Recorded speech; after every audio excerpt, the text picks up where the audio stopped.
दोस्तों सोचिए जरा, एक तरफ पीएम मोदी चाइना के एससीओ समिट में दुनिया के बड़े नेताओं के बीच में और उनके साथ बैठे हैं और ठीक उसी दिन ढाका में एक यूएस स्पेशल फोर्स ऑफिसर की रहस्यमयी मौत हो जाती है और उसकी जो बॉडी है वो बहुत बुरी तरीके से एक होटल के अंदर मिलती है। नमस्कार दोस्तों, आप देख रहे हैं द फैक्ट इंडिया और मैं हूं अरीशा गजल। जी हाँ, नरेंद्र मोदी जब चीन पहुंचते हैं और उसी दरमियान एक ऑफिसर की यानी स्पेशल फोर्स ऑफिसर की एक मिस्टीरियस मौत हो जाती है। क्या ये कोई कॉन्सिडेंस है या फिर कुछ इसके पीछे बड़ा चाल छुपा हुआ है? क्योंकि पीएम मोदी ने अचानक पुतिन के साथ एक ही कार में वो सफर कर रहे हैं और ऐसी फोटो जो है वो काफी ज्यादा इंटरनेट पर वायरल हो रही है। क्या ये सिर्फ एक दोस्ती थी या किसी गंभीर सुरक्षा को मद्देनजर में रखते हुए ये जो फैसला है वो लिया गया? आज हम इसी पूरी चीज के ऊपर बात करेंगे कि आखिर इसके पीछे जो है वो असली वजह क्या है। तो बात है 31 अगस्त 2025 की, वो दिन जब पीएम मोदी चाइना गए थे संघाई कोऑपरेशन ऑर्गेनाइजेशन यानी एससीओ समिट में। उन्होंने हिस्सा लिया था। वहां पर समिट हो रही थी चाइना के अंदर, एक जगह है ताइजिन में वहां पर, और ये मोदी जी की 7 साल के बाद पहली चीन यात्रा भी मानी जा रही है। अब इसी दिन ढाका यानी बांग्लादेश की राजधानी में एक शख्स की मौत की खबर आ जाती है। नाम बताया जा रहा है टेरिस एरवेल जैक्सन, और इसके बाद जो एक बताया जा रहा है कि वो यूएस स्पेशल फोर्स ऑफिसर थे। उनकी जो बॉडी मिलती है वो होटल के रूम में मिलती है, लेकिन कैसे उनकी मौत हुई और इसके पीछे आखिर वजह क्या है, अभी तक इसके ऊपर कोई भी जवाब किसी के पास नहीं है। बस यही से एक कहानी शुरू हो जाती है दोस्तों। कहा गया कि शायद ये जो मौत है वो नरेंद्र मोदी की यात्रा से जुड़ी हुई हो सकती है। अब जरा सोचने वाली बात है कि उसी दिन जब ढाका में मौत होती है, मोदी जी और पुतिन एक साथ पुतिन की ही गाड़ी में बैठकर निकलते हैं और दिखाई देते हैं, और वो भी पुतिन की कार में। क्यों? क्योंकि कुछ रिपोर्ट के मुताबिक ये कहा जा रहा है कि रशिया और इंडिया की इंटेलिजेंस एजेंसीज ने मिलकर एक पॉसिबल एसेसिनेशन प्लॉट यानी पीएम मोदी पर हमले की साजिश का एक नाकाम जो रिपोर्ट है वो निकाला है, पकड़ा है, एक एजेंट को पकड़ा है।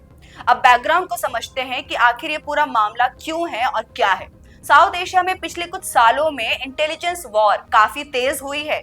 CIA, मुसाद, MI6 और हमारे देशों की एजेंसीज ये सब काफी ज्यादा एक्टिव हुई हैं।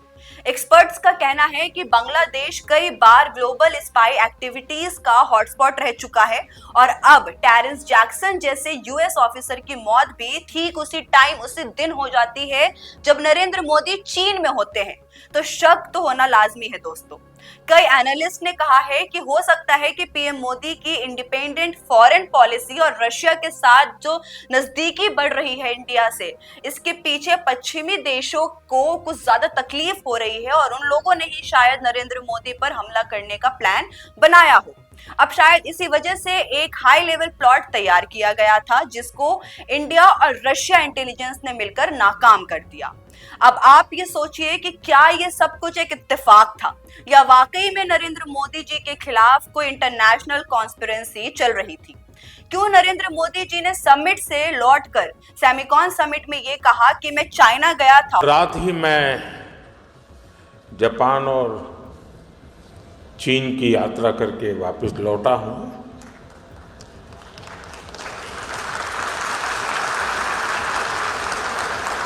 आप गया था इसकी ताली बजा रहे हो, आया हूं इसकी ताली बजा रहे हो। और तभी जो ऑडियंस बैठी होती है, जो लोग बैठे होते हैं, जोर जोर से तालियां बजाने लगते हैं। तब उसी चीज पर नरेंद्र मोदी कहते हैं कि मैं चाइना गया था, आप इसलिए ताली बजा रहे हो, या फिर मैं चाइना से वापस आ गया हूं इसलिए। वीडियो आपको स्क्रीन पर जरूर दिखाई देगी। ये सिर्फ एक मजाक नहीं था दोस्तों, यहाँ एक छुपा हुआ था एक इशारा, जो कि खतरे का इशारा बताया जा रहा है।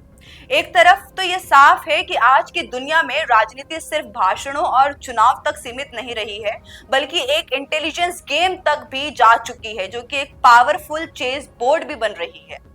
हर जगह चाल सोच समझकर चलनी पड़ रही है। और अगर आपको भी लगता है कि इस कहानी के पीछे कुछ और राज छुपा हुआ है, क्योंकि लोग ये भी कह रहे हैं ट्विटर पर, प्लेटफॉर्म एक्स पर, कि हर साल इलेक्शन से पहले नरेंद्र मोदी के ऊपर क्यों जानलेवा हमला किया जाता है या फिर मारने की साजिश क्यों बनाई जाती है?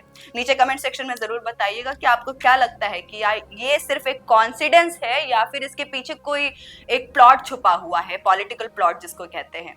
नीचे कमेंट सेक्शन में जरूर बताइएगा। जाते जाते इस वीडियो को लाइक करना मत भूलिएगा और सब्सक्राइब करिए द फैक्ट इंडिया। बिजनेस अच्छा हो सकता है, लेकिन अगर नाम नहीं दिखा तो पहचान कैसे बनेगी?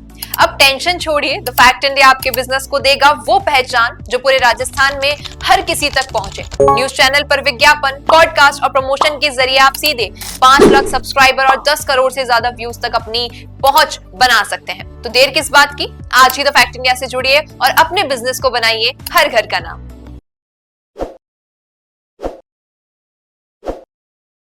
ताज़ा खबरों के लिए विजिट करें द फैक्ट इंडिया